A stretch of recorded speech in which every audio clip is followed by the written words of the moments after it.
So we have what we're considering a Sea Hero Mystery Seed. The Sea Hero part is basically our starting character is our hero, much like it was in the original game. For the original game, it's Cecil. For this, it's going to be Edward. And the mystery is we basically don't know any of the other flags. We had quite a list of objectives there. I believe we saw Cape Magnus, Forge the Crystal, complete Cape Bahamut, complete the Sealed Cage, burn the village mist, and a lot of barren sewer. We don't know if all of those are required or if, maybe one or two is required. Yeah, so it's going to be interesting to see if we can try to figure out what flags. But we are underway. We do have an Edward and a Kane start. That Kane is a little bit interesting because we could have unfortunately rolled the very low percentage of C vanilla, which would be vanilla characters. And if that's the case, oh boy, we're going to have a fun time.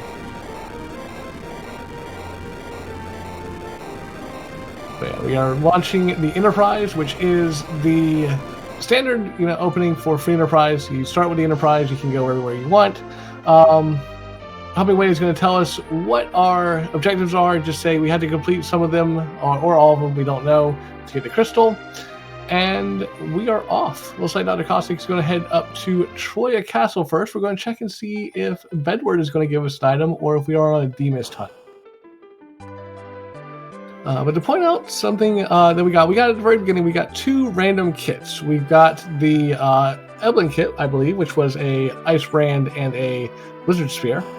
And we got 99 Power Staves. 99 Staves is a 99 kit. It gives you 99 of a random item. Power Staves are not a bad find there because those are going to sell for some decent money. Plus, we find any white mages, and that's going to be a nice weapon for them right off the bat. Unfortunately, Bedward does not give us an item, which means we are on a demist hunt. We don't start with any money, and we're going to find out if we can sell stuff for money. We can, so we have some decent money. And shops, not quite sure how they look right now. Standard stuff. Again, the mystery of it is we don't know what type of flags we're dealing with. We could have shuffled shops. We could have pro shops. We could have, well, it's not S cabins, thankfully, because that would be bad. But there are many different options, and trying to figure out each one in each mystery seed is just part of the fun of the mystery flags.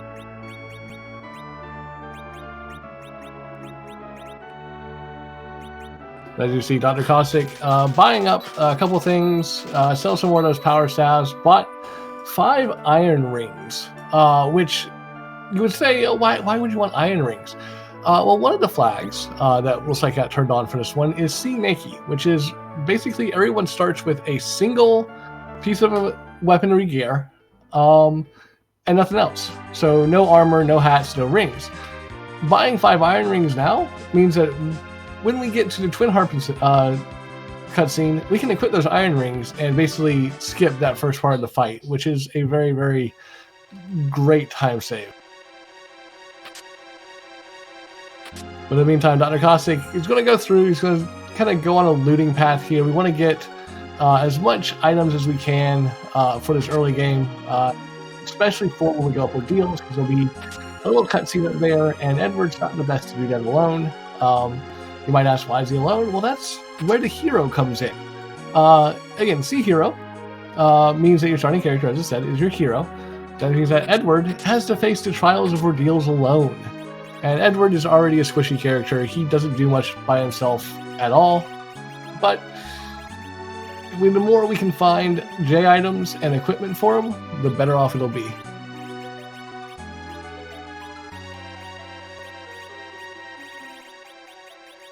The Dancing Dagger is a good find there too, especially for Edward. It can be used as an item and actually thrown at the enemies and does a lot of damage early on, so that's nice. That's correct. It is a very, very good find early, and the good thing is both Edward and King can use that Dancing Dagger. So you've got the ability to have both going on at the same time. Meantime, Dr. Cossack is going to start doing some face checking for bosses. Again, since we know Bedward did not give us a key item, we do need to go find that demist, because that demist will give us an item once defeated. Instead, we just have Plague here in the Antlion Cave. Looks like we are going to go ahead and take it on. It is very, very easy. It's some quick early experience. And right now, that Edward with 60 HP could use as much experience as we can.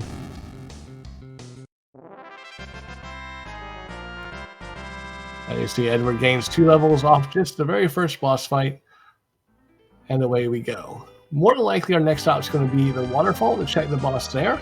If it's another easy boss, we might think about taking it just to get the extra experience. Otherwise, we will probably move on. Actually, not because it's proving wrong. He's going to go straight into Antlion Cave. Antlion Cave is the first real key item check for the randomizer. It's usually where you get the sand ruby in the vanilla game. One easy boss, some decent early looting. As I said, right now, again, we need as much items as we can in order to get our Edward and our Kane powered up. That Gaia jump is going to be very, very helpful. But to go into anyone who's not ever seen a free enterprise run, the basically this is free enterprise. If you start with the enterprise, the airship, and you have the overworld open to you from the get-go. The bosses are in randomized spots. The characters are hopefully in randomized spots. And you just kind of make your way through the seed. You're given a group of objectives at the start in some play modes. And you complete those objectives, you either win the game, or you get the crystal, which is what you need to defeat Zeromus at the end of the game. And along the way, you basically have your choice of how you want to navigate the seed. But speaking of our D-Mist, there she is, here at the bottom of Mist Cave, or not Mist Cave, Antlion Cave. This is a great find for Dr. Cossack. It means that with the other objectives that we have, we're not going to be on a boss hunt at all. And this out of the way early will give us some key item once we defeat her, plus go back and check Rydia's mom in the Village Mist.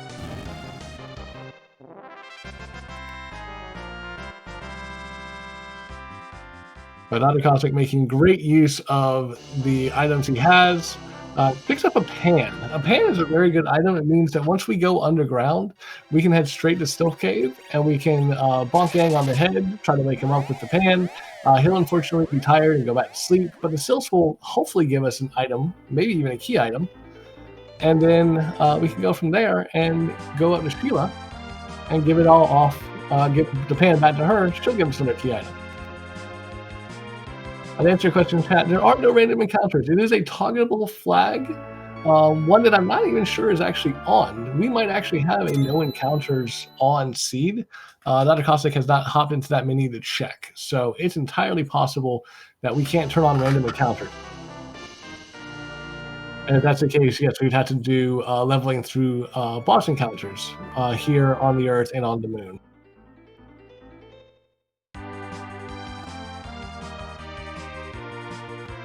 In the meantime, we just got a Leviathan summon from that D-Mist. Nothing really helpful there. Dr. Cossack's going to head straight over to Mount Hobbs and see about getting a third character.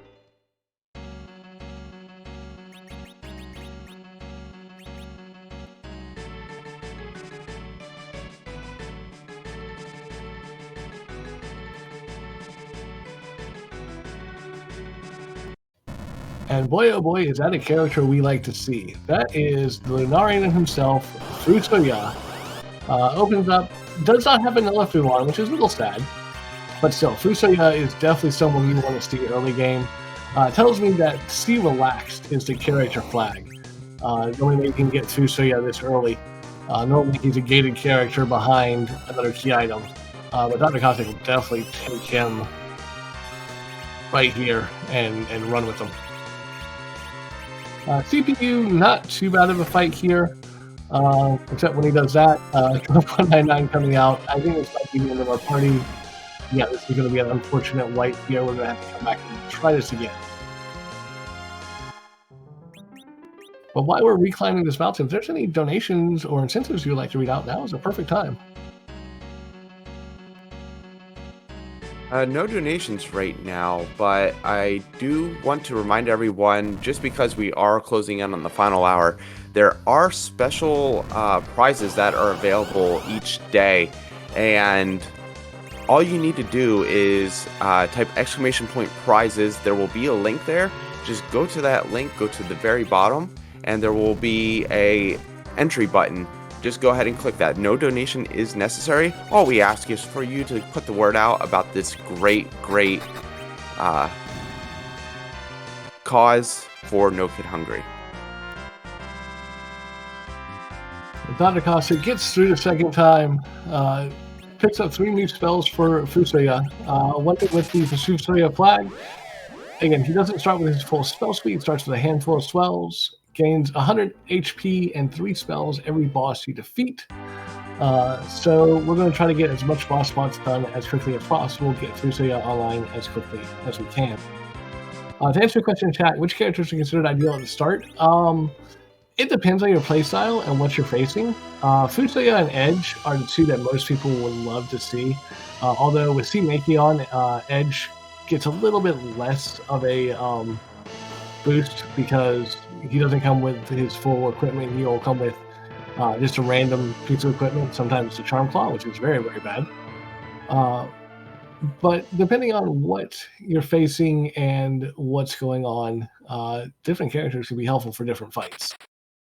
In the meantime, we are going to defend Fabul, and it is a Dark Elf that is coming to attack Fabul today. Dark Elf has a very simple script. He decides to cast all the level 2 elemental spells, Fire, Ice, and Lit. And then after that, he will use Piggy to turn one of your party members into a pig, and rinse and repeat. Once you've done enough damage to him, which it's going to be too long here. Oh, I completely forgot. He uses Weak too. Yes, he does Weak, then Piggy. But after you do enough damage, Dark Elf says, oh, me change, and he'll turn into a full dragon, which does 1 HP-based attack, taking off, I believe, 10% of your HP, and then hits once very, very hard. Thankfully, in this spot, the physical power is not too high, and Dr. Cossack should be able to get through this just fine.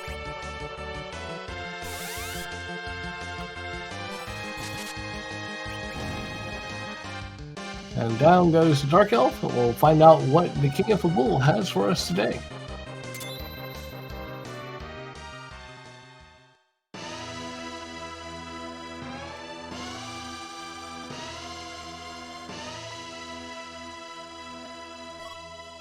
That is the Magma Key. That is a very nice pickup. That means we now have access to the underground. And with that pan burning a hole in our pocket, I would not be surprised to see Dr. Cossack set straight to Agate, drop the Magma Key into the well, break a big hole in the mountain chain, and go underground and go visit the Sylphs.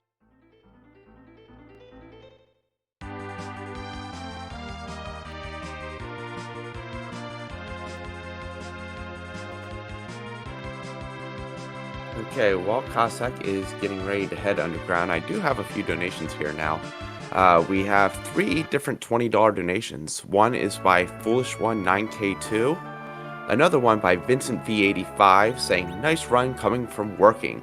Good job all the Rockman and Forte runners. GG's guys. And then finally, $20 from our commentator from the race, Sage Hero. Video games are my favorite video games. I agree.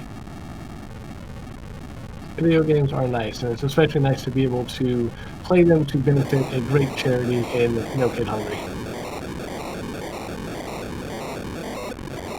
But yeah, Dr. Cossack heading straight to Agate, tosses the Magma Key down the well. The mountain explodes. We don't know why, we don't question it, we just go with it. And we'll be heading underground, and we'll have to see where he decides to head first. A couple of things he can do right off the bat underground. There is the Fey March, which does have a free chest at the bottom of it, as well as 2 bosses down at the very bottom of the King and Queen spots. That can be pretty tough depending on what bosses they are. We'll have to see. That does look like where Dr. Cossack is going to go first. Takes a save outside. It's going to do some looting down here. This cave does have 1 trap chest, and at the party levels that we're at right now, we're not really set up to take on that trap chest. So if we find it, we're going to want to reset out and avoid it. We'll have to see if Dr. Cossack decides to loot all the way down, or if that trap chest rears its head pretty early.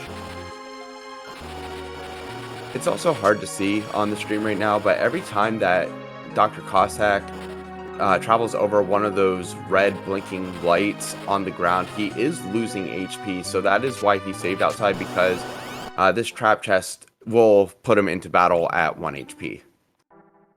That's correct. One of the features that we have for Free Enterprise is you can turn off flash effects, which is what Dr. Cossack has done. So in a normal game, every time you walked over those tiles, there would be a nice big flash on the screen. Thankfully, we don't have to deal with that. So those of you with photosensitivity sensitive stuff, you guys are going to be fine. You're not having to worry. But Dr. Cossack does find that monster chest, resets out. It's going to do a little bit of looting on his way back down. Some of the stuff that we liked. Skips the chest that we didn't like, skips that middle chest, which was the monsters, and we'll be heading into Fate March proper here momentarily. So picking up some decent items, Linear Staff, the Ninja Sword. Again, going off, this is a mystery seed, so trying to guess some of the flags, I'd say we probably have T-Pro on, is what I'm going to guess at the current moment. We'll have to see at the end of the seed if Dr. Cossack has the actual flags and can tell us what they are. That's a Sand Ruby. That's another character in the betting typo. Be interesting to see if we check that right away or we just kind of ignore it. The shop out here, not so much, very much fun. To sell off a couple of things, get a little bit more money. Money shouldn't be an issue really at all this seed, all honesty, with those 99 power staffs. But trying to just clear out the inventory, because the inventory boss is one of the worst bosses in the game. Probably second only to Kaipo Mist. That's a Sork Robe. That's a huge pickup in the armor shop there. Sork Robe is the second best wizard robe, second only to the black and the white shirts respectively. Also picking up a full moon in the event we do find that edge somewhere. I do not blame him at all. That will back row that edge. Final Fantasy has a little quirk where if you equip a long-range weapon onto one of your characters and unequip it, the game forgets to say, oh, by the way, you no longer have a long-range weapon equipped, and you basically just keep the long-range bit on your character. Bacchus wine there in the chest is also a good find. That's going to apply the Berserk status to somebody when used. Can really help you get through a very, very rough fight in a pinch. In the meantime, Dr. Cossack heading down to Tomra. Is going to go check the shops here. We'll have to see if he checks an Easter egg that's in this town.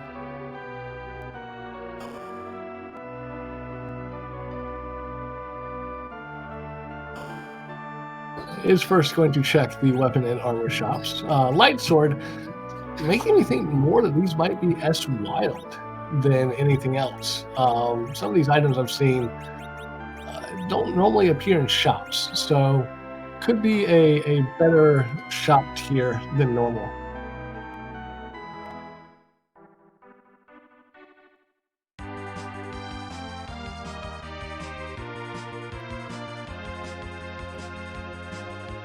At this point, having done all the shopping, again, with that pan still in our inventory, we're going to go into the Silk Cave. We're going to go bonk a monk over the head and see what the stills have for us. The stills are technically a summon boss check. Again, with the mystery flags, we don't know where all the key items could be. We could have King Main on, where it's only in main spots. It could be main summon, where it's at summon monster spots. It could be K summon moon. It's moon spots. Or, if we're really unlucky, it could be in trap chests. We don't know. So, but we'll find out here with what the stills give us.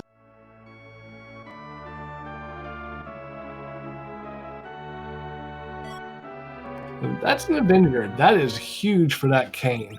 What the Avenger does is it automatically applies the Berserk status to whatever character is using it. So, if you get into a battle, that cane's not going to pop up his menu for you to take an action. He's just going to start hitting and hitting hard, which is a very, very good thing.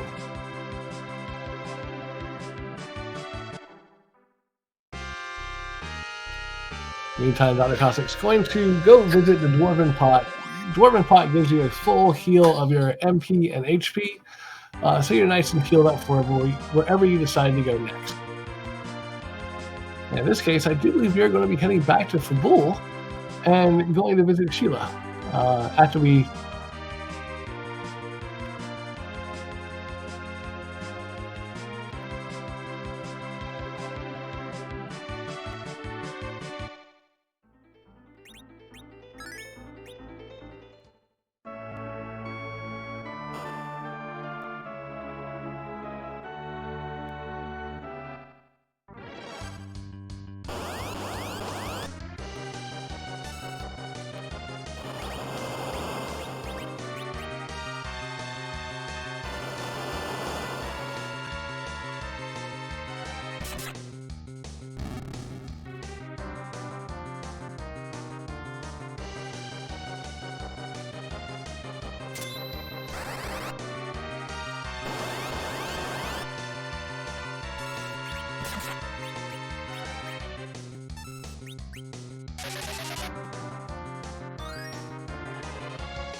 All right, so we see Cossack dealing with Dark Knight Cecil and actually taking him on with Fu. So we may have no free bosses on, which means that a lot of what would normally be a free battle does not work that way. So normally Dark Knight Cecil, after 3 attacks, will just immediately end the battle. Could have also been the attack that sort of threw him off. So we'll have to see.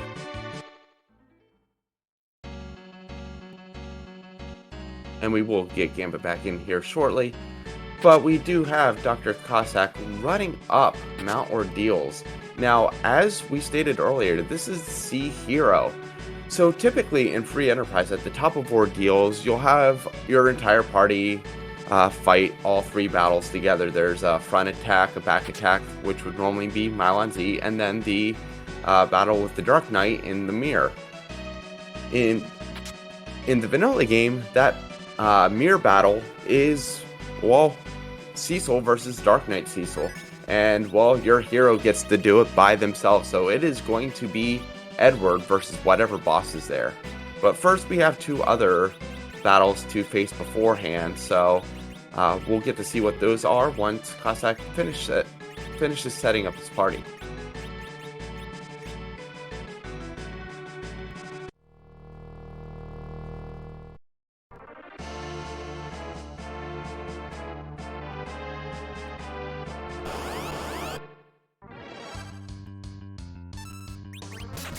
And we do have a Mom Bomb. Now, Mom Bomb in this state can actually be defeated before she explodes into some grenades and bombs, but the HP threshold is pretty high. With a few nukes from Fusoya, Cossack may be able to hit that threshold. We'll have to see. Just makes the battle a little bit faster. If not, he does have, yeah, he's able to hit it. Otherwise, he had a Gaia Drum and some magic with Fu to be able to take that. Not that scary of a fight, especially at the Mylon spot.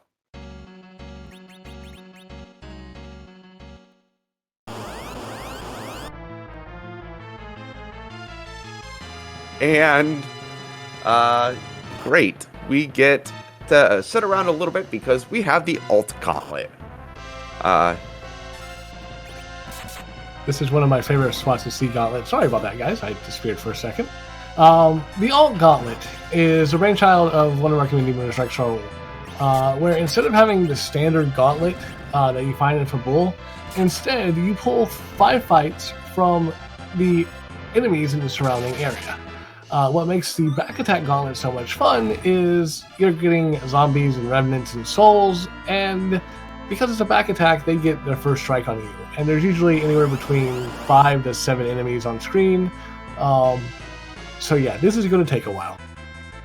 Yeah, the biggest thing about the alt gauntlet is there's a few places it's very scary, like the Masamune altar and stuff like that. But most of the time it's just annoying because of how long the battle actually is, and yeah, this is definitely one of those spots. Yeah, the worst part about it is some of these enemies are weak to fire, and some of them absorb fire. So, really, AoEs wise, we don't really have much. Food has some, but it's really honestly just better to let Kane go nuts with that Avenger sword and take them down as he goes. Though making good use of using Cure 2 from Tella to help take down some of these.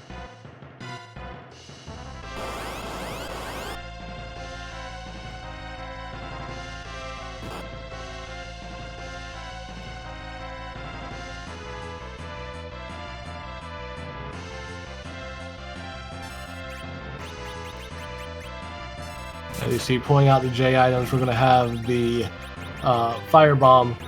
Might be hanging on to at least one of those J items for the actual Ordeals Room fight itself. Because, again, this is a C hero seed.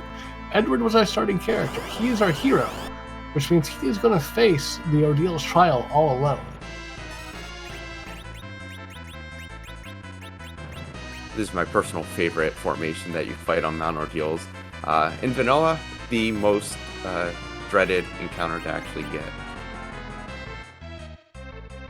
Yeah, so 3 zombies, 2 ghouls, 2 revenants, 7 people who are hit pretty hard and can sap away your health really, really fast.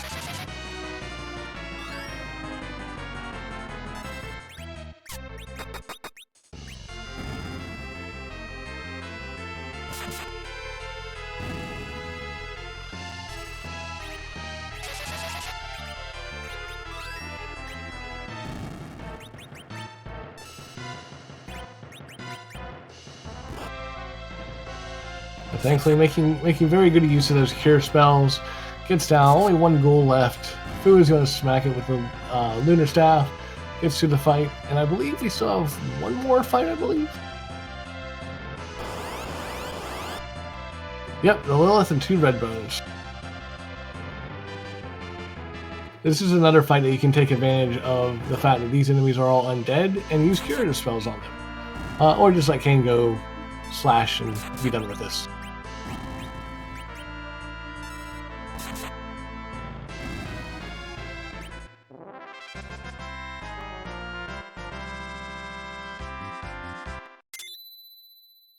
But that is the All Gauntlet. And I'm willing to bet we see a save from Dr. Cossack because no one wants to go through that again. I'm just going to stop guessing what Dr. Cossack's going to do. But as said, with the C hero flag on, our starting character is our hero. Edward has to traverse the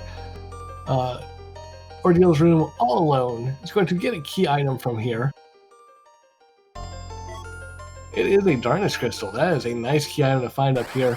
But now has to face this boss all by himself, and that's an Ashura. That's not too difficult, but for Edward by himself, it's still going to be a thing.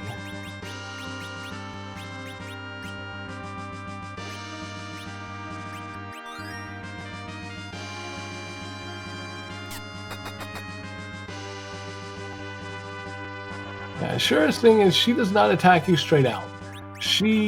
What she does is she uses Cure 3, Cure 4, and Life 1, respectively, depending on which face is up. And she will only attack as a counterattack to you. What Dr. Cossack did was waited for the Cure 4 phase to go off, then started his attacks. Got the 2 attacks in, so got the Life 1 phase to come out. And Ashura's not going to heal herself, because she's just going to keep casting Life 1. It's called Life Blocking. And is able to get through this fight with no difficulty. That was a very, very well done fight.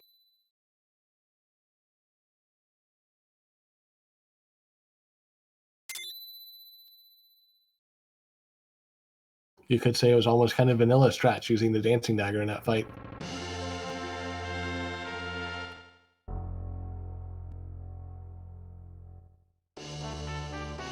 But with the Ordeals room done, the normal progression takes place. Cecil becomes a paladin wherever he is. Tello learns Medio, even though he was waiting outside.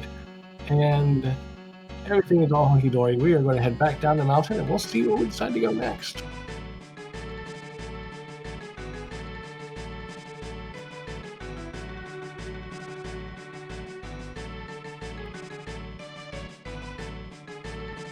The really interesting thing is Tello learned Medio, and I think we found a Soma drop earlier, so he can actually use Medio.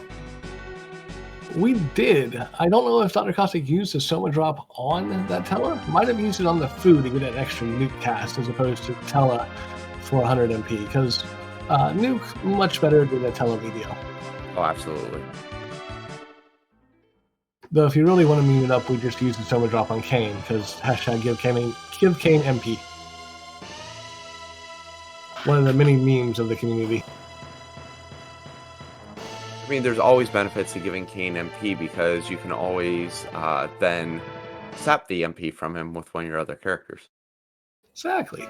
Never know when you'll need that 10 MP. In the meantime, Sheila 1 gives us the pass, and then Sheila 2 gives us the Twin Harp. That is an objective. The pass is great because it's a shortcut to Zeromus. It means that when we're ready to fight the final monster, instead of having to dive the moon, go all the way down the lunar subterranean, we can instead go over to Troya, use the pass. And instead of it taking us to a nice dancing show, it'll take us straight to Zeromus where we can go see what we're kicking tonight. But the Twin Harp is more important right now because that is an objective, complete Cave Magnus. And if I'm not mistaken, the incentive bonuses got met for the Twin Harp song. It did. So we have a custom song specifically for this marathon. I have not been told what it is, so I am looking forward to seeing what that might be.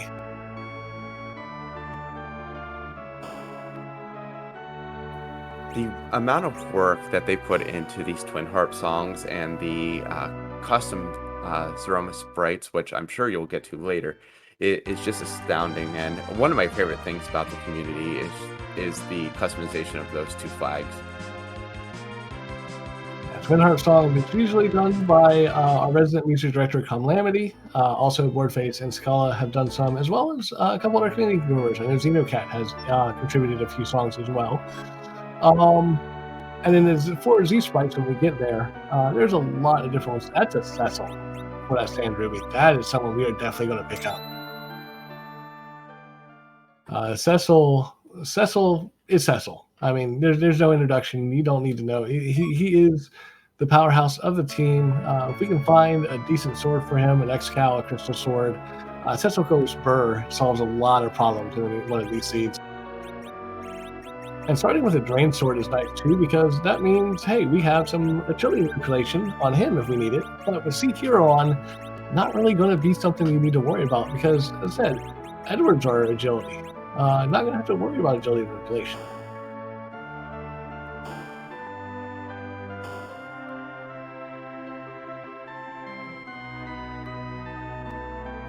Also, having that crystal armor that he found earlier, it's really nice that he has the Avenger, because typically the crystal armor will prevent the Berserk status on Cecil, either through the Berserk spell or a Bacchus Wine, but the Avenger does bypass that, so he can still Berserk Cecil with that crystal armor on. That's correct. You put the Avenger on, and it'll override the crystal armor's Berserk protection, and let Cecil just go fast and hit hard. But we are going to head straight into Cave Magnus. And remember all those iron rings we bought at the very beginning of the seed? This is where those are going to come into play. We're going to get down here to the Dark Elf fight. We're going to equip those iron rings, and because everybody will be magnetized, we'll be able to skip the first half of this long cutscene.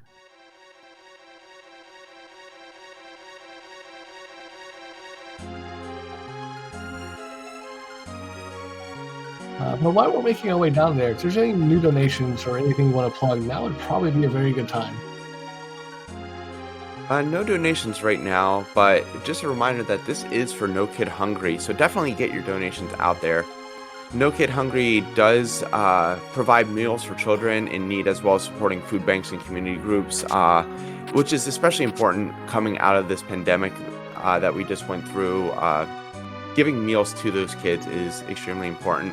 They provide emergency grants and expert guidance to schools and local community groups nationwide to help them feed those kids. So definitely get your donations in. Just type !donate in chat, or go ahead and go to nokidhungry.org/speedgaming.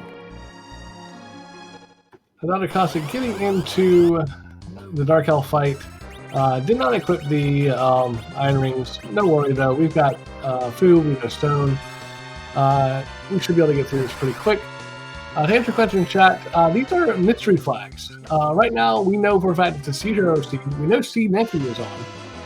And that's pretty much all we know at the current moment. But anyway, I'm going to be quiet because this is about the time that Edward does his thing and we get a wonderful Twin Heart song. So I will let you guys listen in to the musical stylings of DJ Spooning B.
So that was Bloody Tears, I believe. It's a great rendition on that heart. Yeah, I actually have to say I kind of want that to be my harp song every time now. There's just so many good ones to choose from, really. But that gives us a rat tail. We don't have a hook yet, so we can't turn that or the pigtail in. But when we do find a hook, it does mean that we'll be able to turn those in and get some good items. Also, that does get objective number 1 off the board. We have completed breaking the spell of the Twin Harp. So 1 down, 5 to go, and we'll see if all 5 are required or if we only need to do a certain number of them.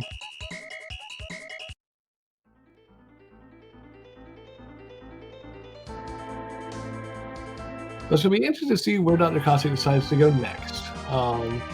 Still have quite a few checks in the underground we can do between Dwarf Castle, those Feymarch checks, Keyless Tower. So it looks like we're going to go over to Evelyn and we're going to possibly take a look at these trap chests, see if K-Trap is on.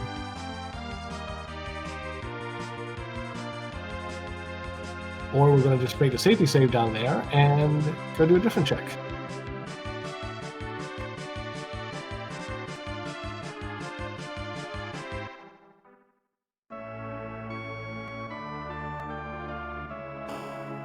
Head back down to Tomra, go revisit the shop down here, pick up a light sword for that Cecil.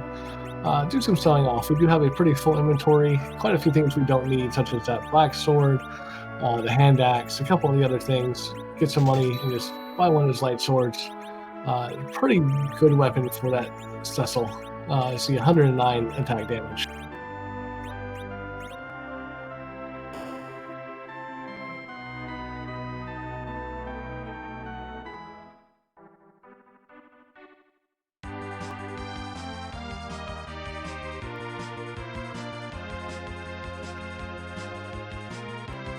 And making another trip to the Dwarven Pot. Always a good thing to refill your HP MP. You never know when you might get into a battle and forget to have healed. Because Lord knows, I've done it multiple times where I've gone into a boss battle and like, why am I at 1 HP? Oh, whoops. I was about ready to say, I feel like you're calling me out, Gambit. We all do it at some point. I mean, it's a rite of passage in the community. You'll be so laser focused that you'll eventually just go into a battle and be like, wait a minute. But we are going to check out Dwarf Castle here. That is a purple robe dancing. That's either going to be Mylon and Friends or Mylon Z. Either way, not really going to be any type of issue for this party. Mylon Z is just a single form. All he does is punch. And then Mylon and Friends is Mylon and his 4 gas pals who cast Mylon and Friends. They cast Vampire on you, and Mylon will cast Lit 1 on you until you defeat all the gas, and then will decide to punch you every once in a while. But in this spot, not really that scary. As you see, Lit 1 only doing 10 damage. Those gas, when they do their vampires, are only going to do about maybe 50 to 100 damage at most. This is one of those fights that in certain spots is free. Other spots you'd really like to see it a lot later on. But in this spot it's not a bad find.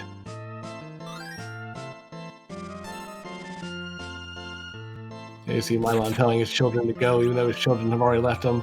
And then gets his classic, "Oh, my body," and will disappear.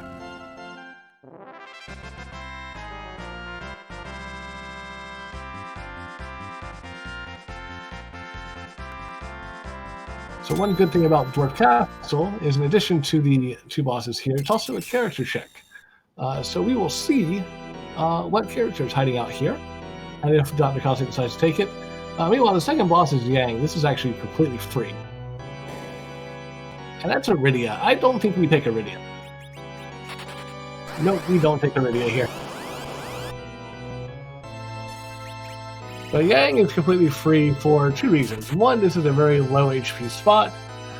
2, with Paladin Cecil in our party, Yang Karate Man has a script where after he kicks the second time, 1 punch from anything that Cecil has ends the fight. Though, all honesty, at this point, Nuke ends the fight as well. And for those just joining in chat, this is a Sea Hero mystery seed. So we know Sea Hero is on. And all the rest of the flags are a mystery, so we are trying to figure them out as we go. Right now, we know for a fact Sea Relax is on because we got food from Mount Hobbs. We know Vanilla Food is not on because Food has been having to gain spells as we go. We know Sea Makey is on because we're only starting with a couple key items. And our hero, this wonderful seed, was the greatest bard in the world, Edward.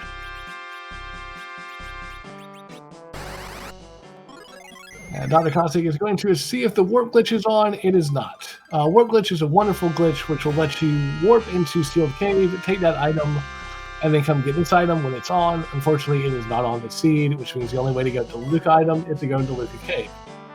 But that's a legend sword. That's 1/2 a forge. And we are rapidly approaching 10 key items. The reason we look for the 10 key item mark, right now we are at 8 if I'm counting right, is at 10 key items we have the chance of an XP boost, where all fights from here on out will give us double XP. Not guaranteed to be on because of the mystery flags, but the sooner we get to 10 key items, the sooner we can check and see if that is indeed the case.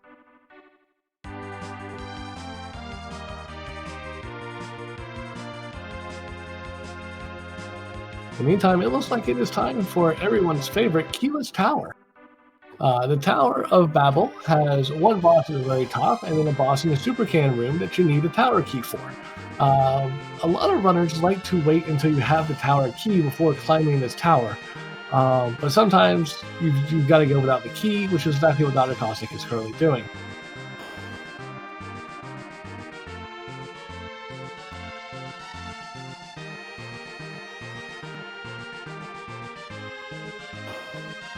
So it's going to be very interesting to see who our boss at the top of this tower is going to be. This is a normal Dr. Luge spot. Not a very tough boss. Does not do very much physical attack. Does not do very much magic attack. More just has a bunch of HP and can be a little bit of a slog. As you see right now, we only have the one objective out of question mark. We're not sure how many of these objectives we have to do. We do still have Forge, Cave Value, complete the Sealed Cave, burn the Village Mist with the package, and unlock the Barren Sewer. We don't know if we need to complete all of those or just one of those to get the crystal.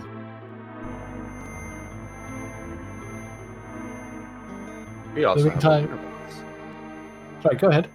I said we also have a lunar boss up here. Yes, we do. We have a Lunar Sparkle that was sending a Leviathan down to the hook route. Leviathan can be free in some spots, so a little bit sad to see that. But let's see what this Lunar Sparkle is. Hi, Wyvern. Well, we know Witchburn is on. So one of the flags that we have for Wyvern is called Witchburn. Witchburn will replace Wyvern's opening Mega Nuke with a random attack from the pool of a random reaction, I should say, from the pool of reactions that bosses can do. In this case, Wyvern used Antlion's Needle attack, and it was not very effective. But now that that's out of the way, Wyvern is going to go back to his regular script, putting the wall up. It's going to start bouncing some nukes. And even though this is a low magic spot, the only people I think who could survive a nuke from Wyvern at this point is Fu and Sesame.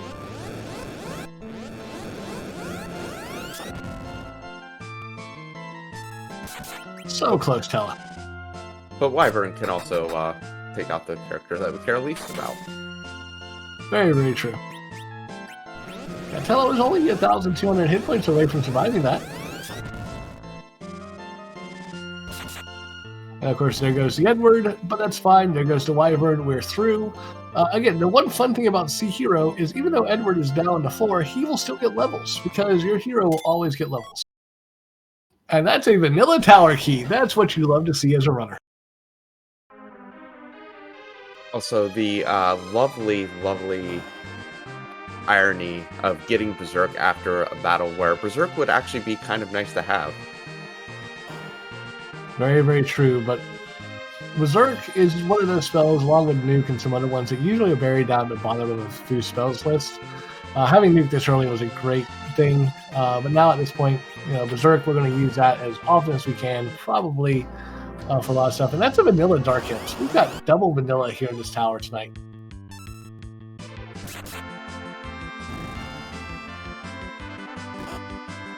The Dark Imps are one of the few quote-unquote free fights in Free Enterprise, mainly because they don't have the boss bit, at least not normally. With the mystery flags, we could have no free bosses on, and those Dark Imps could be a full-powered boss in the boss bit. Thankfully, not so much here. Also, in this spot, they have super low HP. As you see, 3 hits, and we're done.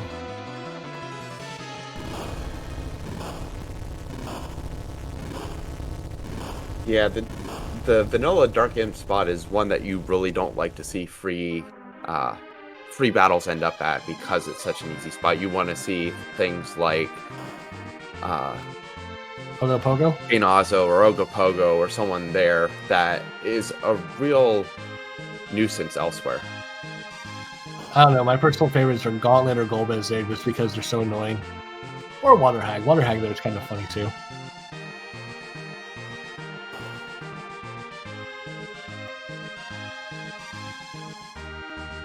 But we're going to go ahead and walk out the tower. Once we get to the bottom, we will trigger the cutscene for the tower key, and we'll find out what key item, if any, we get from here.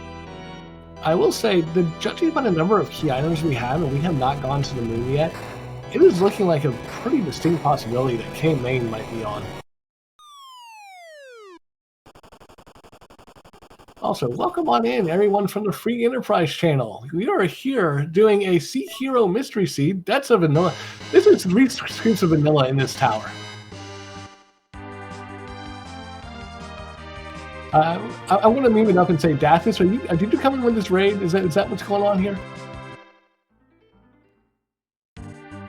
The good thing about that is he does have a rat tail and a pink tail to go turn in immediately, and that is what he is doing. He's just running right to Damtian to grab this hovercraft to go there. Yes, that is one very, very good thing. Going to use that, turn into rat tail, pink tail. One thing that we might have is we might have adamant armors, and that pink tail might turn into one. If it does, then, well, rest of the seed is absolutely free. Toss an adamant armor on adamant accessory through, and they're not going to get touched whatsoever. It would be an absolutely wonderful thing. If it's not on, then we still get a tier 7 item. Could be a crystal sword. The crystal sword would not be say no to either. But as I was saying, welcoming on into the Free Enterprise community. Thank you for the raid. Again, I know you guys came from a Lolly-Ho League match. Please do not spoil that match results for anyone in the chat who might not have seen it. Rat Tail gives us the package. Pigtail gives us a Bahamut summon. So, unfortunately, the no adamants flag is on. But that package is an objective because we need to burn the village mist. So that is going to be another objective that we can take care of. And it also pushes us to 10 key items, I believe. I think so. The worst thing about it is you do have to sit through the whole cutscene. So we're going to see the character and everything else with it. And it looks like we get the girl twin. That's everyone's favorite white mage forum. It looks like it is Rubicante that is burning down the village mist today. Yes, Ruby was sad about the vanilla power babble, so I decided to take it out on the village mist.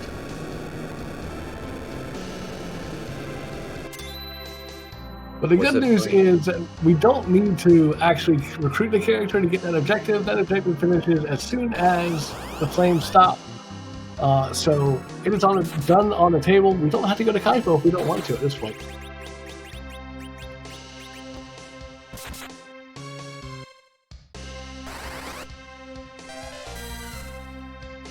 The Caustic having the Avengers still on Kane. Kane just starts auto-attacking as they use food to put him down. It's one of those things. It is actually entirely possible to quote-unquote win this fight and defeat whatever character is here. It's just a lot of HP. I think it's somewhere around 65,000, the max that you can have. I've seen it done before. It's very difficult to do. And honestly, not worth the time at the current moment.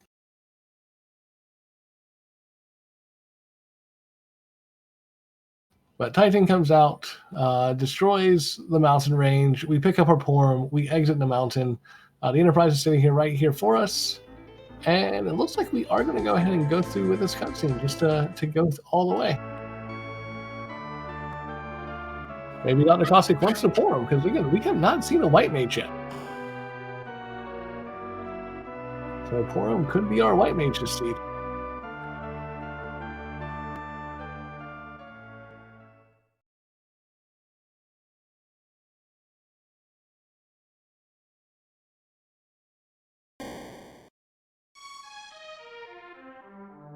And that is not the boss you want to see over here. That is the King and Queen of Evelyn. This is the freest of free fights. You want this somewhere up on the moon or on the giant. You do not want it here. And you see 2 swings, we're done. Yeah. I wonder about we wish we had seen this somewhere else. But on the right side, we have a white mage now. Yeah, King Queen Eblon is one of my favorite fights because it allows me to go get a drink. Yeah, that's the fight that you just put your controller down, go grab a drink, grab some food if you need to. The Porum does replace the Tella, which I actually do agree with this. Again, we don't have a white mage yet. Tella is not a white mage, as much as I love Tella, and I am the president of the Tella fan club. He is not a white mage at all. So, getting rid of Tella for the Porum gets us a guaranteed white mage, and now we can see about possibly checking for sirens or doing some kind of grind to get that Porum up to levels. So the one shop we have not seen so far is the Evelyn shop, and I'm not sure if we've seen sirens anywhere else. But it looks like we are going to go check that shop, see if we can find sirens. There's a possibility that the no sirens flag is on. And if that's the case, then, well, we got to figure out an alternate way of grinding.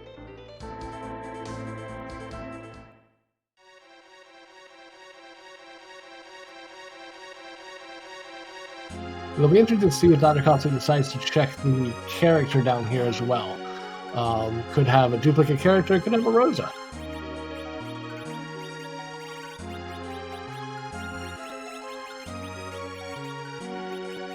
Just elixirs and hourglass 2s down here, no sirens. Hourglasses are nice because that's going to allow us to stop any free fights, such as the guards fights or mad ogres, such like that.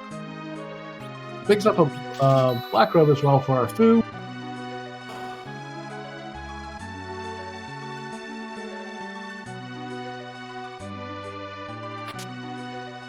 It looks like we are going to do a little bit of looting down here in Cave Evelyn. I say a little bit because it looks like we did one chest and that was it.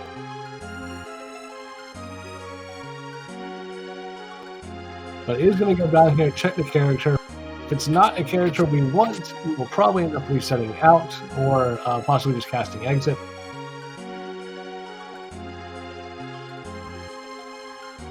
That is in a Yang. Not sure if we take the Yang here. We did just pick up a Cat Claw. And this is a big if the slingshot flag is on, this would be a great pickup. The slingshot flag is one in which if your character is 10 levels or below the median of the party, which at level 10 coming in, Yang would definitely be, they get double EXP. Combine that with our 10 key items, they basically get quadruple EXP in their first fight. We could possibly see him slingshot up, but Dr. Cossack says no.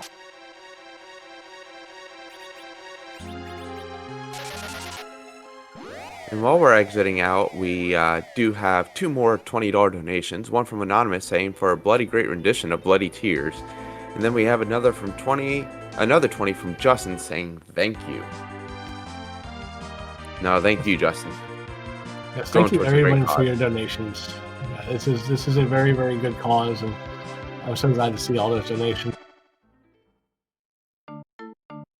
However, at this point, I believe we're out of checks. We have not done the Feymarch bosses, so K7 could be on, but I don't believe we have any more overworld or underworld checks to do, and we have no chains. So we're going to go up to the moon and see if K7's on. Probably take on that value cave first, depending on what boss is there. And when I say Value Cave, I do mean Cave Bahamut. It is nicknamed in the community as Value Cave because there's always value in Cave Bahamut.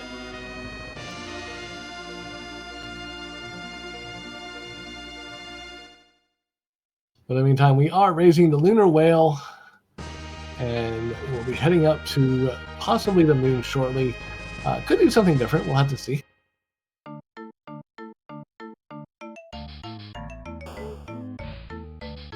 We are going to check and see if rescue is on. It does not look like it is. So rescue is a flag where once you dismiss a character, you can get them back here in Mysidia in the Tower of Wishes. The fact that that tower room is completely empty tells me, yeah, see bye is technically the flag name is on. So once you dismiss a character, they're gone. You can't get them back. And Cossack did mention uh-oh in chat, so my guess is he wanted to have Tella there for a possible anchor later on. Possibly. At this point, might have to wait and see if we find a curse ring along the way. We can... Well, Tella wouldn't be able to use as an anchor anyway because it's the hero, so... Yeah. But we do have an hourglass in our inventory. We are landing here above on the Lunar Pass. Looks like we're going to go check what we affectionately refer to as the hairdryer chest. This chest has 4 enemies that look like hairdryers. I'm not even going to try to pronounce their names because I suck at pronunciations. But we can use the hourglass to stop them. And then they give a very, very good XP.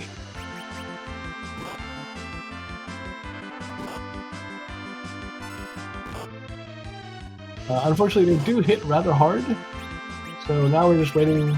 They got their 4 hits off, we get our hourglass off, and now it's completely free. And as you see, we're going to attempt to do Avenger Glitch on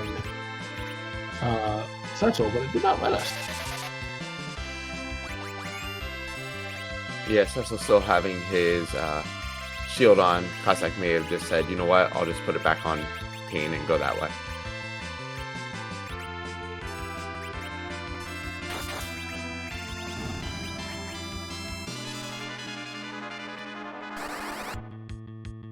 Yeah, the Avenger is unfortunately a two-handed weapon, so if you're holding a shield, you cannot equip the Avenger. And probably had a full inventory, so wasn't able to unequip the shield to equip the Avenger. In the meantime, Portal does get 21 levels. And I'm actually not sure what the vanilla XP here is, so I'm not sure if we had double XP or not.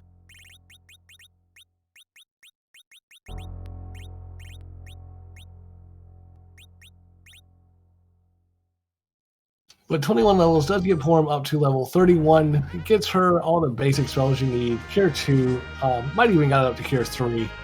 And that is good to know. Dr. Cossack checking on the Giant and gets the message saying, once you go, you cannot return. That tells us that the vanilla Giant flag is on. This is a newer flag for the 4.0 release, where once you go to the Giant of the Babel, you have to complete the Giant of Babel. You can't just go up there, do a grind, which is a grind of choice, usually Mac Giants or D machines when you go there, and then just pop back out like nothing happened. Once you go up to that Giant, you're there to stay until you complete both bosses, and those bosses can be rude.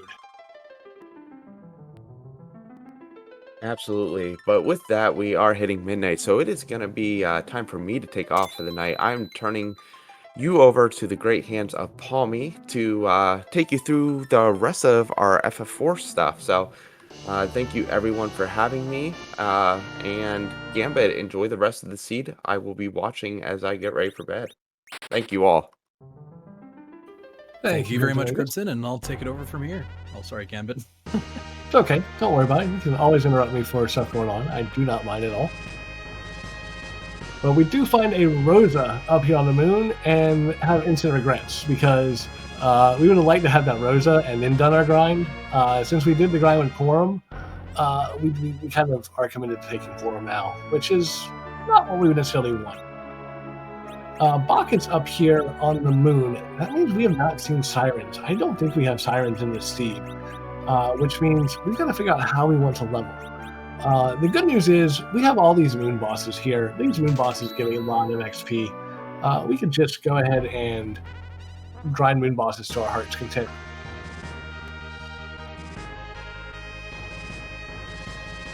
So we'll have to see where Dr. Cossack decides to go next. Does he go to Cave Bahamut or does he go to Lunar Subterrane? Looks like we are going to go down to Cave Bahamut first. This is a probably good call. This is an objective, so we want to see what the boss here is. And again, we don't know exactly how many of these objectives we have to complete, so for all we know, we can get this done, and it's only complete 3 of 6, and we get our crystal.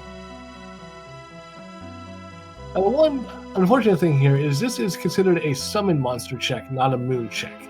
So in case summon is on, we're fine. If it's not, we could just get a big old womp here.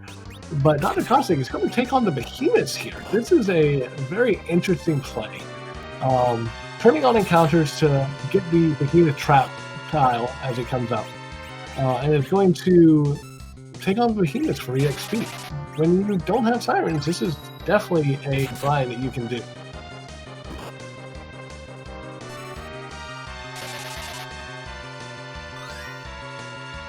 In the meantime, Cecil is going to cover Porum to make sure she stays alive. Porum will cure Cecil, and Food blink Cecil. Probably going to see Food toss a couple blinks out on himself and Kane here shortly, provided Kane survives long enough to get a blink.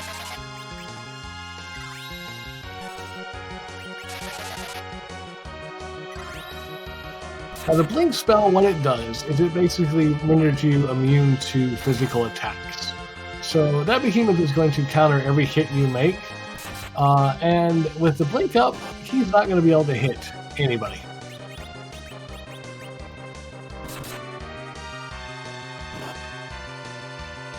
Unfortunately, Cecil's blink did wear off. As you see, he covers the almost down Kane and takes a decent bit of damage, but no worries. Able to get that blink back up.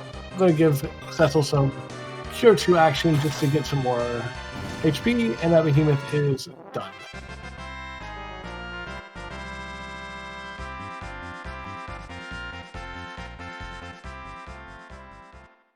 That's a good chunk of HP, and we can go back in, we can turn the encounters back off, so we can continue our walk down the Value Cave. There are still 2 more behemoth fights that we can fight if we do choose to. So we can see if we decide to turn encounters on and do those. But we are going to check the boss first, and that is either Rubicante or Elements. Rubicante, not as big a deal there. We do have some ice weaponry. We do have a Fusoya with Luke and with Ice 3. Glare is still going to hit hard, but should be doable. In the meantime, we are going to take on another behemoth. We do get the blink up. Unfortunately, that behemoth knows who to hit. Takes out the Porum, takes out the Fu. And even with crystal armor, you see we're still taking 100 plus damage.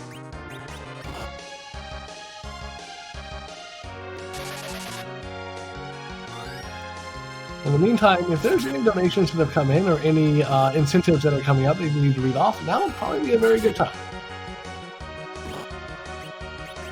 I would say the only good incentives that we got coming up is around 6:30 in the morning, which it looks like it's going to be Octopath Traveler.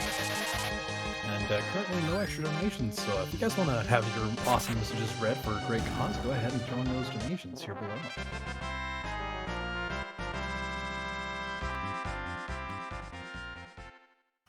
But yeah, Drcossack gets to that second behemoth, is going to probably exit out and heal up before taking on the third one just to get a full heal.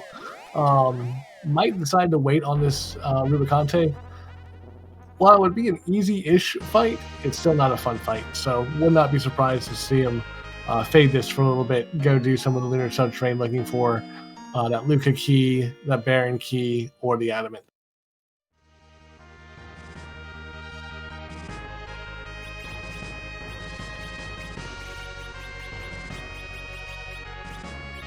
We are going to equip the Crystal Shield. That'll definitely help against Behemoths. Gives us some more defense. So let's see if we go in and take that third one on, and if we decide to take on the Rubicante or not.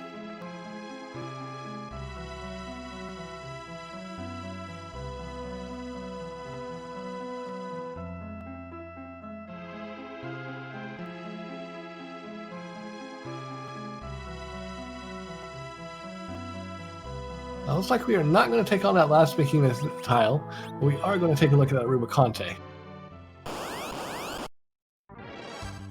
And it is actually Elements, not Rubicante. Elements is not that bad of a fight here. We do still have the Avenger equipped on Kane. That's a little bit unfortunate, but we can probably get through this with not too big a deal. The Elements each have their own particular scripts. Mylon only punches. Rubicante is going to go Fire 2, Fire 3, Flare. Kanazo is going to try to wave you, and Valval is just going to try to hit you. Unfortunately, because this is Bahamut's normal spot, the magic power here is not very high. So these Fire 2, Fire 3s are going to just tickle more than anything.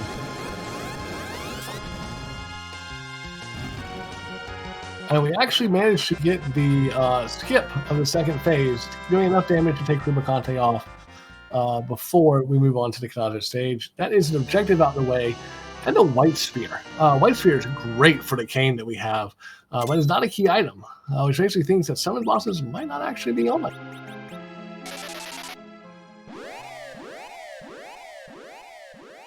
But at this point, we are 3 objectives down. We have 3 left to go. We still don't know how many of those we need to complete. We need to find the Adamant to do Forge. We need to find the Luca key to complete the Sealed Cave. And we need the Baron key to unlock the Sewer. So I'm willing to bet we're going to go ahead and dive to Lunar Subterrane. Only question is, do we go start at the top and do the Pale Death spot, or are we going to dive all the way down to the bottom?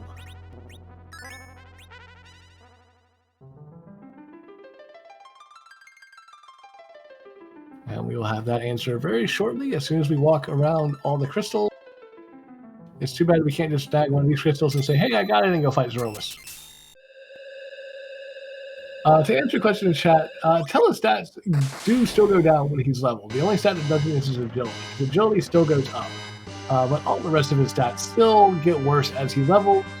So yeah, that's the game keeps most of the vanilla character progression. So you still need to get to level 50 for Rydia to get Nuke, which is the same as level 52 for Palom. Your stats still increase on the same scale. None of that has changed. The only thing that is changed is the bosses, when they're randomized in different positions, they get the stats of that boss spot.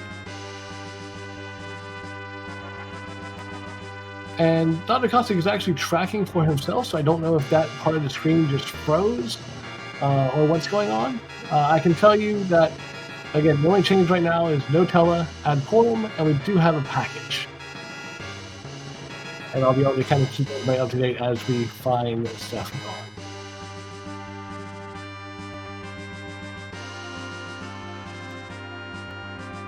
So it looks like we are going to go bottom up, which is the value play here. There is 4 key item checks right down here on this floor. Well, 3 and then 1 floor down. There's also the Crystal Sword spot. And this is very, very good XP. If the boost is on, this is 200,000 XP. And that is a free fight with those hourglasses. We're just going to pop an hourglass, take our sweet time, probably get a life glitch or 2 off, and this is our grind basically right here. Oh, first we got baby food. The guard script is they counter any physical attacks with the size spell. They counter any magic attacks with the piggy spell. But they're defended with hourglasses. Now, what I see drcossack is doing is he's going to try to cast size on these guards. What that's going to do is that's going to enable us to hopefully do what's called a Life 2 glide.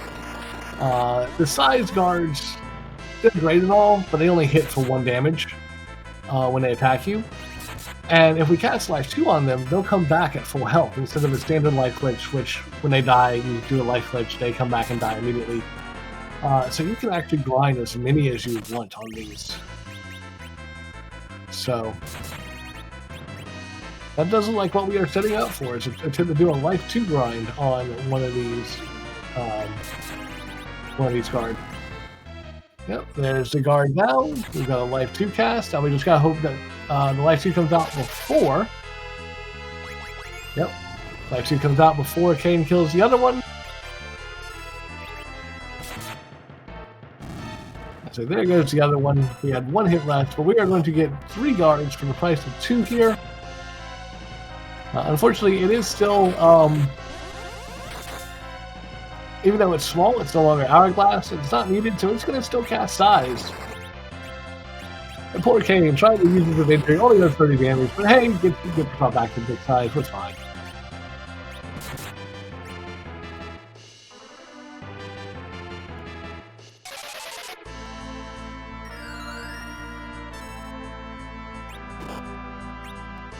And then you see these guards in tiny form only doing 1 damage on their punch. The spell's not really hitting very well. Here comes a Piggy cast in response. Hey, we've got Piggy Dragoon.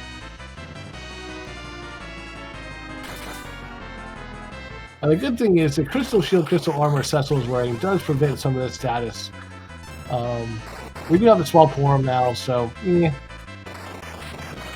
And a small Edward. Hey, look, we're just setting up for Golbez in the next stream. That's all we're doing. Golbez is going to be in the white sphere. We're setting up for that, right? Anyway, we do get a ton of levels here. I did not see the exact number, unfortunately. But we do get a ton of levels. We have a Baron Key. Hey, those are both required. That is a brilliant, brilliant room right there. I'm chat confirming it is 300,000. So yes, we do have the XP boost on, which is a very, very good thing. Be interesting to see if we decide to save here and chase those 2 checks, or if we go ahead and complete some more of the lunar subterranean first.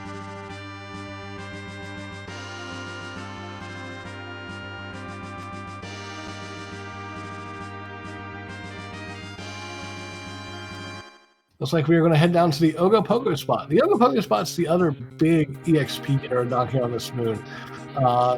It's going to be, I want to say 300,000 with the boost, 150 normally.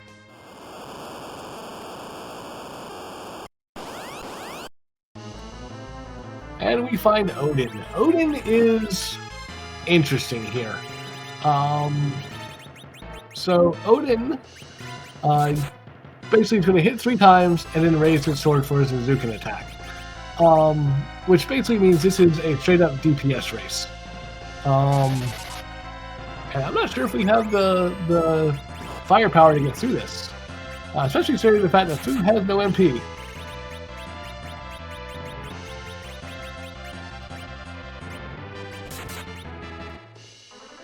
The good news is we can try to use the Psych spell to Psych to steal Stetzel's MP, which might be what we end up needing to do here in a second. Because Lit 1, while it does exploit Odin's weakness to lightning, is not going to do much. And this spot has a lot of HP, but Edward, this is one of the key uses of Edward. Edward is a good boy. He can hide. So Edward's going to hide, and even if this Azukin goes off, Edward can come back out. And he could possibly save the party, but we're not even going to try. We're just going to take a reset. And we are going to, at this point, exit and go chase that Baron Key and Luca Key. But at this point, we are looking for 1 key item. That Baron Key and Luca Key being there, though, does let us know that K Moon is on, at the very least, which is a good thing to know.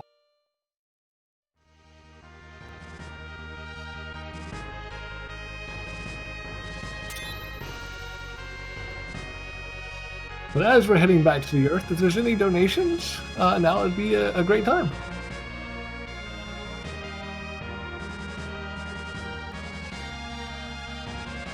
Still no donations yet, so if you guys want to hear some good stuff read and support a good cause, get those donations in. We still got a whole bunch of other incentives that'll be coming up, so go donate and go see what some of them are. I don't want to spoil all the surprises. Other than that, yeah, you can keep on going. Okay, you guys should get some donations in. I know there's some very good bid awards coming up for Octopath Traveler. Looking forward to seeing that run. But in the meantime, we are going to head...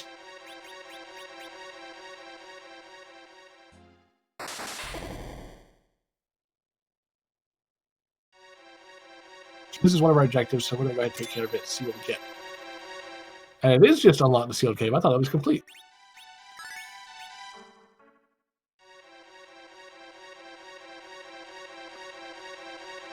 So that is already an objective out of the way. We are now have 4 of our 6 objectives done. We don't know if we just need 1 more. We need both. We will find out. So that's going to the mystery flags.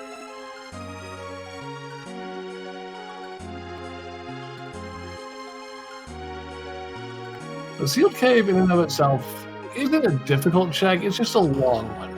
It's a long walk down through a bunch of doors.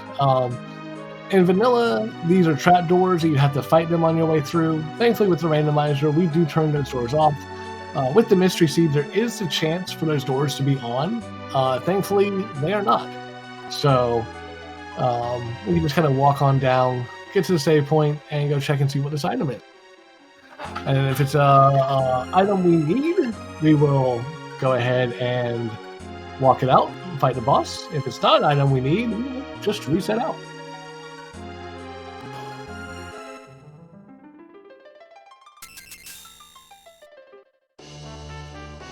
It's just a Zeus Gauntlet. That is not in any way, shape, or form progression. We are going to go take a look at the boss, and again, probably take the boss just to get some XP.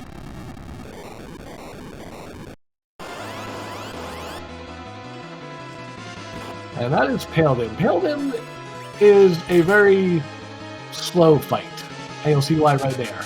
Paladin counters any physical attack with the slow spell. So all he does is just boom, go, boom, go, boom, go. So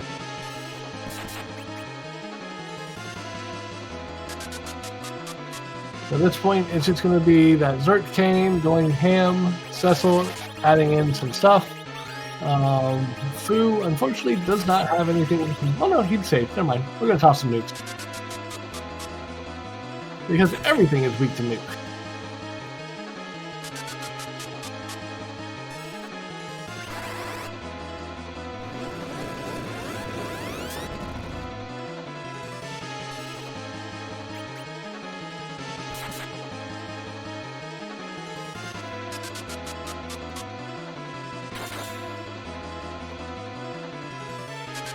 And now you see why I say this is just a very slow fight, but a very free one. The big thing with Paladin is do not use elemental spells. He has to absorb all of them. And if something, he counters it quick. But we are through this fight and going to be heading on out.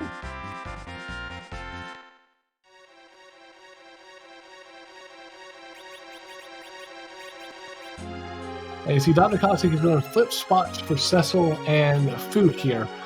Going to use the warp spell to great efficiency to get back out of this cave with no worries. Instead of having to walk, you can't quite exit out because developers don't want you to because of the cutscene that's normally at the end of this one with Kane, but you can warp through each level. So we'll just kind of warp our way out. Some of the rooms are easier to just walk it out, which is what we're going to do, but the longer rooms we'll just warp. And in the vanilla game, we would just get to the end, and then Kane has this whole cutscene where he betrays us, takes our darkness crystal. Thankfully, in Free Enterprise, we don't care about the lore. We're fine. Kane's just not going to do anything today. He's left his betraying ways behind.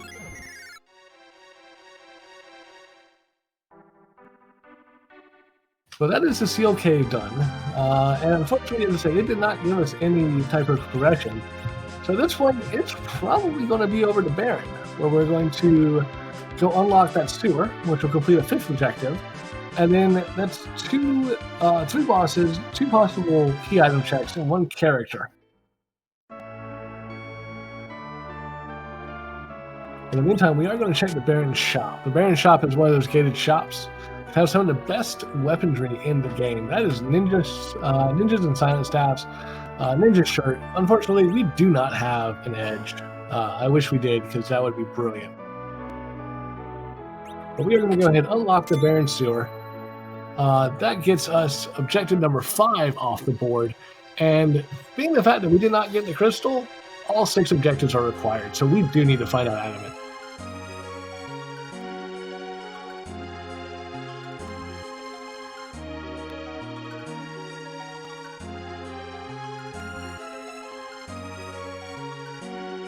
So yeah, the Baron Castle check, nothing much to it. We're going to go through the sewers, come out the back of Baron Castle, come up front, fight the boss who gave us our key item at the beginning of the game. That was an hour and a half ago. I don't even remember who it is. We'll have to see if Dr. Cossack does. And then the question is going to be, do we go check the basement throne first, or do we go ahead and complete the check here?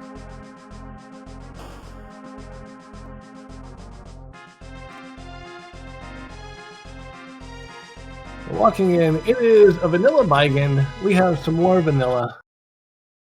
That tasty, tasty vanilla. Vanilla Baigan really isn't too bad. This is one of the spots that you are 100% okay seeing him in. He doesn't hit very hard. His arms are very squishy.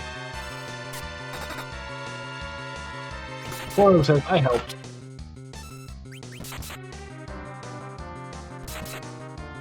And Kane says, bye-bye again.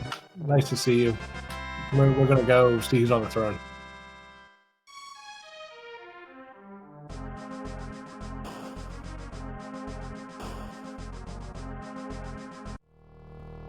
So masquerading today as the King of Baron, it is Dr. Cutscene. Dr. Luge is not a very hard boss. He's just annoying because he comes with Balnab. Balnab's going to punch Dr. Luge. Dr. Luge is going to talk a lot. We want to avoid all that. So yeah, Avenger Kane just one shot Dr. Luge. Gets one shot by Cecil. We're going to move on to the second phase of the fight. Dr. Luge is going to try to have the real fight come up. Unfortunately, I do believe we kill him first. Yep. And that was Dr. Luge. If you got a quick moment, I do have a donation that came in. Give me just a second. Let's see who this character is. It is a duplicate Kane. So we're about to find out if we have dupes on or not. We do not, because we did not have the option to keep him. And now on this long walk down, go right ahead with any donations. Awesome. We got one donation from Anonymous, $20, saying, great to see organizers and runners donating their time and talents to charity. You are all appreciated. So thank you, Anonymous, for the $20.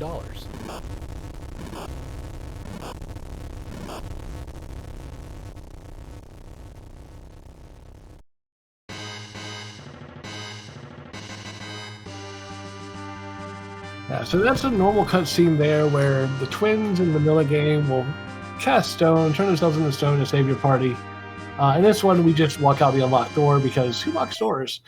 And that's our go mode from the Baron Pot. So that is the second half of Forge. We now have both the Legend Sword and the Adamant. We can forge our Excalibur for our wonderful Cecil. Doing so from Kakol, we'll get our crystal. And then we can go level up and fight the final boss.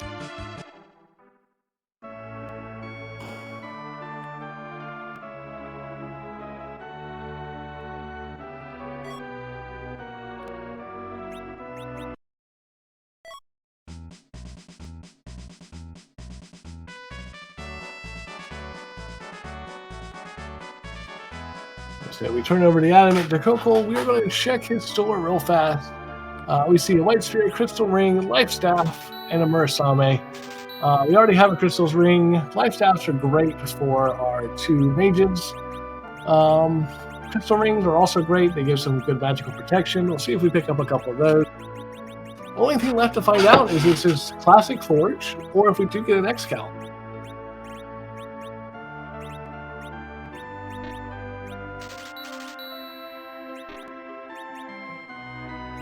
Two crystal rings, that's going to have to do.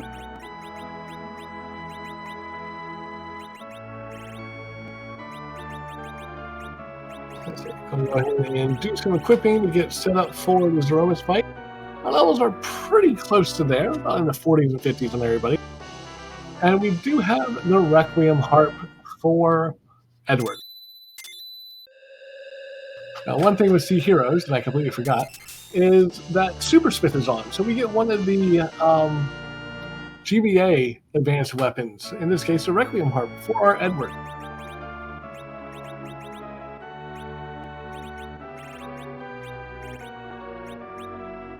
And as you see, that Edward is now a beefy Edward, 151 attack power. Not quite spoon levels, but pretty darn good. But yeah, levels 56 to 49, I think, is what I saw. That poor was a little low on HP. You would lend your White Mage to be a little bit more beefy, but those levels are you can go for, especially when you have White Spear Kane, Light Sword Cecil, and a Requiem Harp Edward doing a lot of damage. Should be perfectly fine.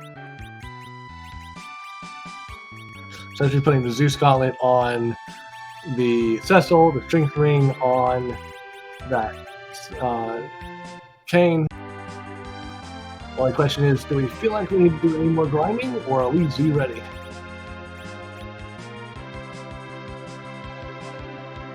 It looks like we're going to do a little bit more grinding.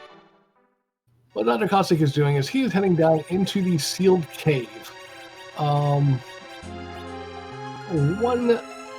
thing you can do, again, with those doors, is you can turn encounters on, take those trap doors, and they give a boatload of XP. So we are going to do ourselves a nice little door grind. And you see the door will come out and attack. He's going to set up a disrupt on somebody. That disrupt is going to be an instant kill. Or not, because Kane's just too fast. Kane says, I don't want none of the disrupt. I'm good. Thank you.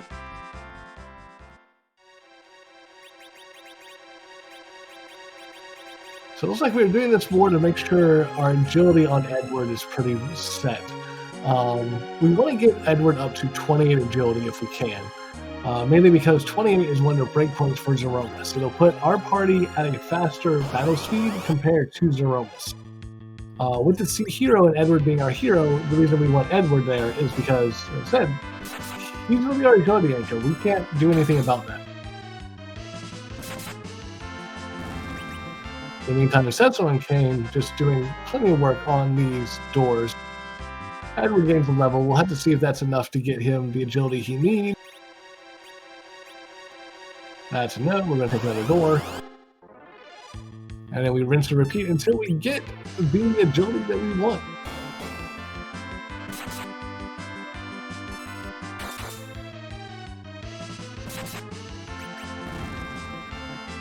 But yeah, this party setup here for door grinding is actually very, very good. That Avenger Kane and then the Light Sword Cecil making very, very quick work of these doors. No harm, no foul.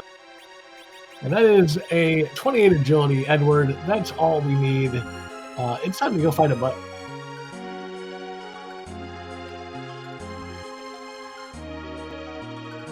So, in Free Enterprise, Zeromus is a little bit too powerful to just kind of randomize into the random pool. So what we do is we leave him alone. He gets to stay in his final boss position.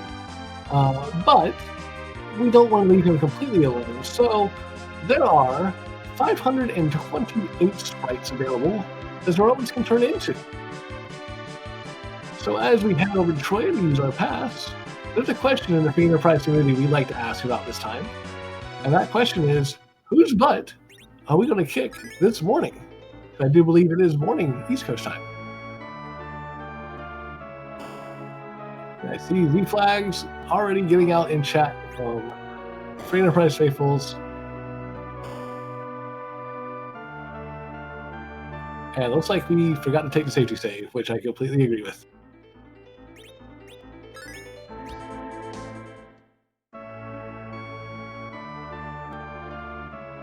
So as I said, the pass is used to unlock this little secret. Normally this room would take you to a nice little dance room where you get a nice dance number from the Troyan pub people. Instead, in Free Enterprise, it's a shortcut to Zeromus. So we just walk through here, we touch this tile, we get transported back to the moon, and we head into our Zeromus fight. Now, a couple of things we did figure out along the way. We figured out C Relaxed, C Nikki. I want to say it was T Pro S Standard, and maybe a couple other things.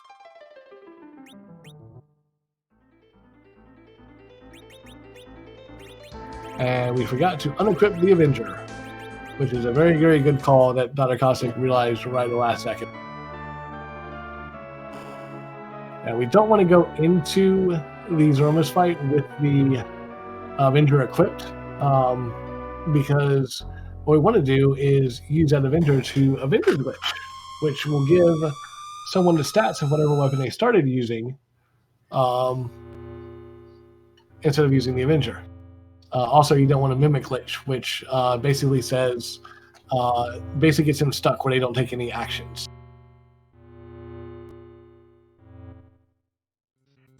But here we are, going back into the Zeromus fight.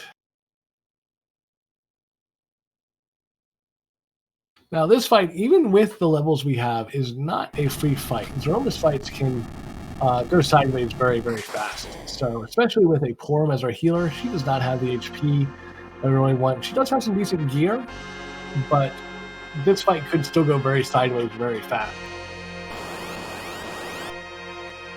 In the meantime, we are going to see our party. Zeromus is going to shake, then we should have a character take a turn. It is that Kane. Kane is going to throw the crystal, and Zeromus' true form will be revealed.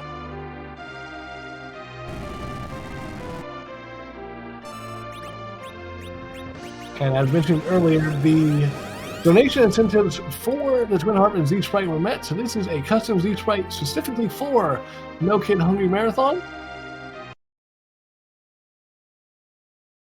So this morning we will be kicking the butt of none other than Dracula himself.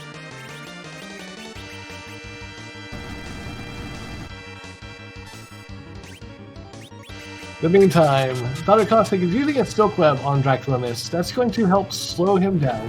Counter Nuke hits Edward. That's probably the best option that we could have had.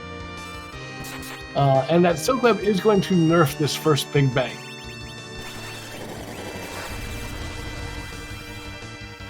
So this Big Bang is only going to do at most 2,000 or 1,200 damage. As you see, he does a lot less. Sensel's already berserked with that Avenger. Kane is popping a Bacchus right now.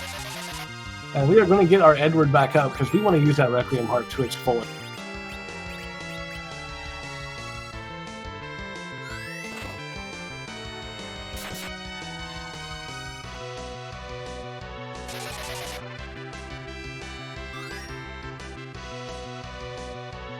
Meantime, Quorum is going to throw out that Cure 3, get everybody healed back up. We'll probably see an attempt to nerf the second Big Bang, because a full power Big Bang probably not going to be good for this party.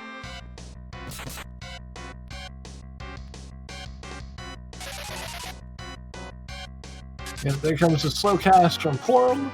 That again triggers the counter script of the nuke cast from Dracula Mist. Once again, Edward eats the counter nuke, which again, you couldn't ask for a better party. So what nerfing does is basically Dr. Cossack is using a spell that unfortunately was not nerfed. Uses a spell and it activates that counter script. That counter script, when it costs nuke, it lowers Thromus's magic power so that he doesn't like absolutely obliterate you with the nuke. And then if it's timed right, he doesn't get a chance to reset it before the Big Bang. Unfortunately, that one was not timed right, so that was a full power Big Bang. Thankfully, everyone is still alive. We do have Quorum getting off a Cure 4. She had 10 hit points in the Dream, which was all she needed.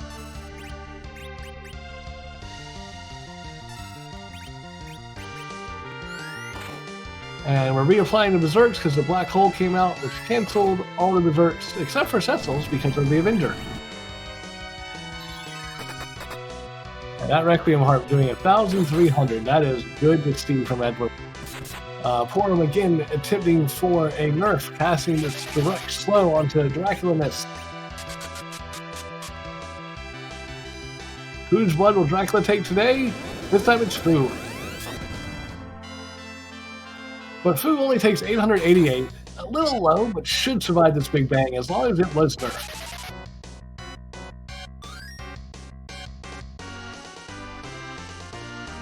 We will find out in a moment.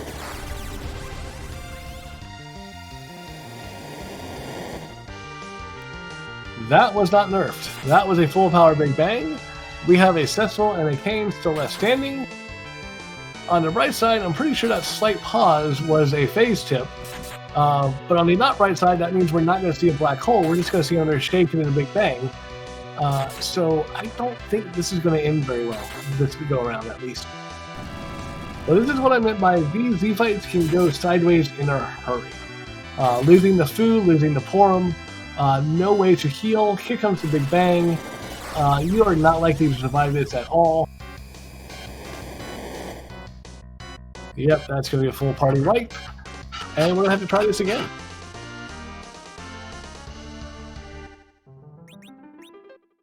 So right now it is Dracula 1, Dr. Cossack 0. Dr. Cossack's going to do some moving around of equipment. It's going to make some changes to make sure that everything is set up right. I'm going to re-equip that White Spear. Going to get that Avenger ready for... I was actually going to go in with the Avenger equipped. That is not a bad strategy at all. That Sork Robe, that Crystal Ring, definitely going to help with the magic defense. Hopefully the second go-round is going to be a lot better. But while we get reset for this fight, if there's any donations that have come in, that would be a great time.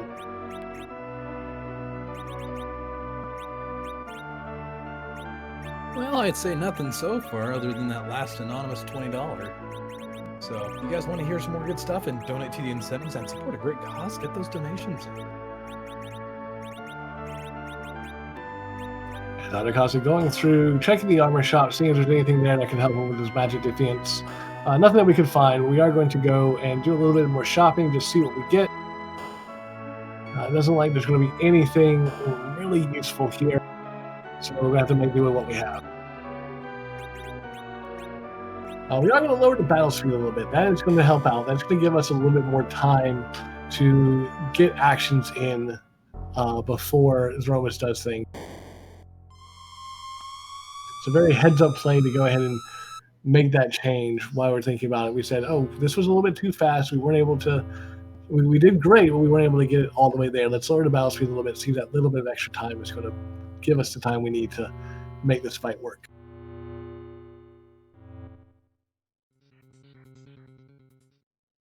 In the meantime, we walk back up to Zromus. Zromus is going to do his spiel, how he is the ultimate evil in the world. He is the hatred, he is Zromus.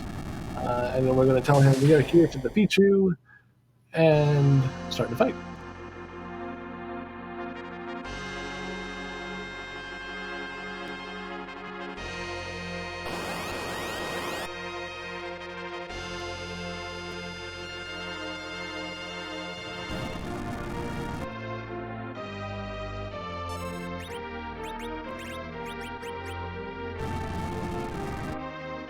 As there's Zromus taking its shakes, there's Cecil making an attack because he does have the Avenger already equipped. The hopeful thing here is that Cecil doesn't get Mimic Glitch, which a Mimic Glitch is when he actually won't take any actions because he'll think that his Q never comes up. Hopefully that doesn't happen. We'll have to find out momentarily. In the meantime, Kane is under Crystal, Dracula is out. We have Porum zerking out at Kane. We have Edward drinking some wine. We have Fu tossing its silk web.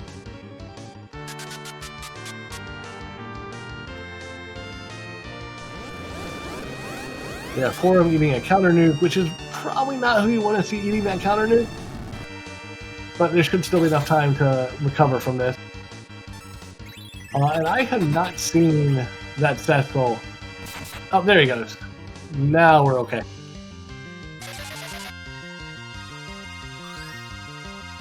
Got the Cure 4 coming out from Porum. That'll get her HP enough to survive this Nerf Big Bang. And then the Cure 4 coming out from Fu right behind it to heal up after said Big Bang.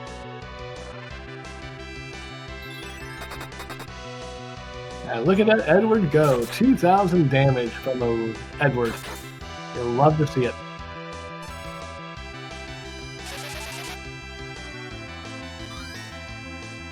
And there's that Cure 4 from Fu. Everybody is back up to full health.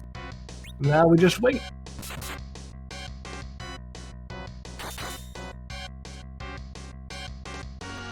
And we're doing about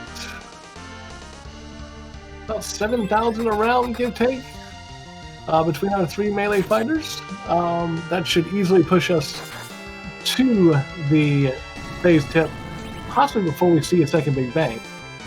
But we are going to make an attempt at a nerf here.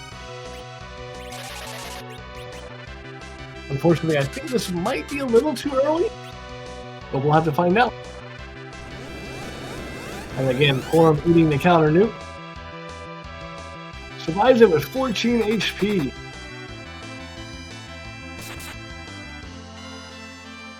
Let's see if Fu can get a turn off before Porum falls. And I believe that was the phase tip, so I don't think we see a Big Bang here. I think we're going to see another shake here shortly. Nope, we see a Big Bang.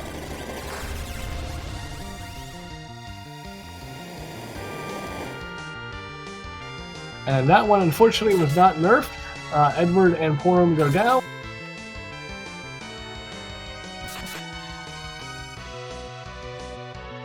But with the damage that we're pushing out, we should be okay. If Fu can get a cure off here, should be able to bring this back up. We're going to bring Porum back up, try to get a cure off with her as well. There's a shake. We need to get a cure still off really, really fast.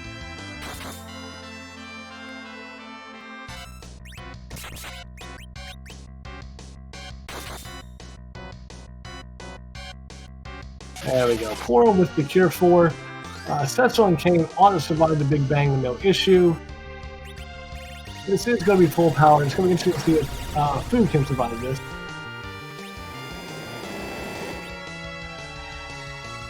Nope. Both Food goes down. Porum survives, though. So that Porum can probably get a Cure 4 off, and if she does, I think we're okay at this point. We've got a good amount of damage coming out from that Setzel and that Kane. The Black Hole is a little bit annoying, but Setzel does have the Avenger, so he's not going to stop attacking.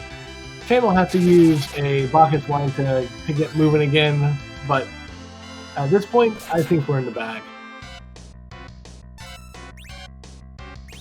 Yeah, we're definitely in phase 2, because that is a counter nuke directly onto Kane. Kane will survive it.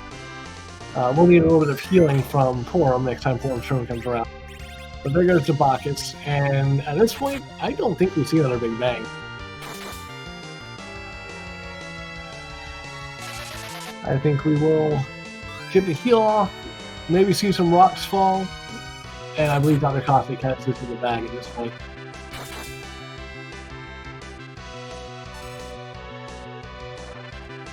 Yep, there's the rocks. That is victory fireworks. We are down to less than 12,000 HP on this Duromus.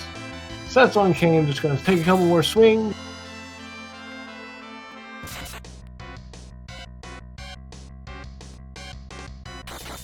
Yep, Porum dodges the meteor like a pro, and there's the crack boom. We don't have flash effects, so you don't see it, but Dracula's is going down. Dr. Cossack has finished with an official time of 1 hour, 46 minutes, 11 seconds. GG, Dr. Cossack, and Dracula, your time is over.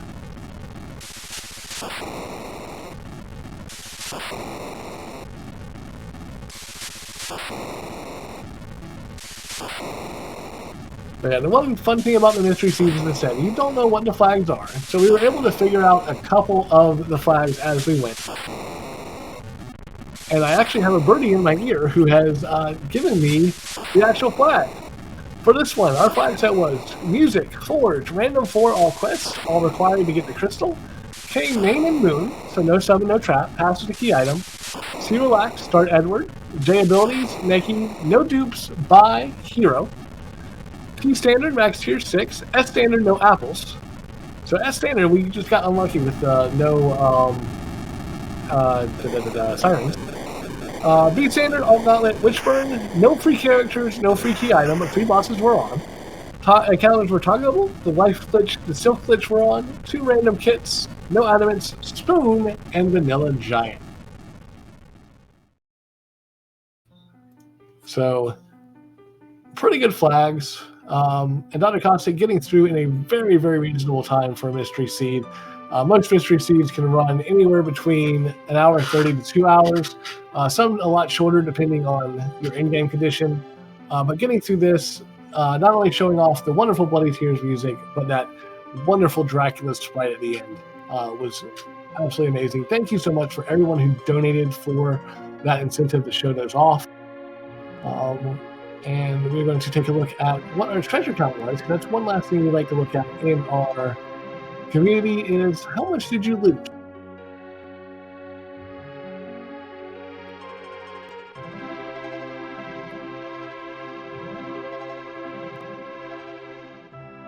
As we see, we have a comprehensive list. We got 15 of the 17 key items. The only things we didn't find was the Earth Crystal and the Spoon. 10 of the 13 characters, 54 treasures, which is pretty on average for any given seat, and 20 of the 34 bosses. But I believe that's going to wrap us up here for Free Enterprise. I don't know if Dr. Cossack is going to be coming in doing an interview or not.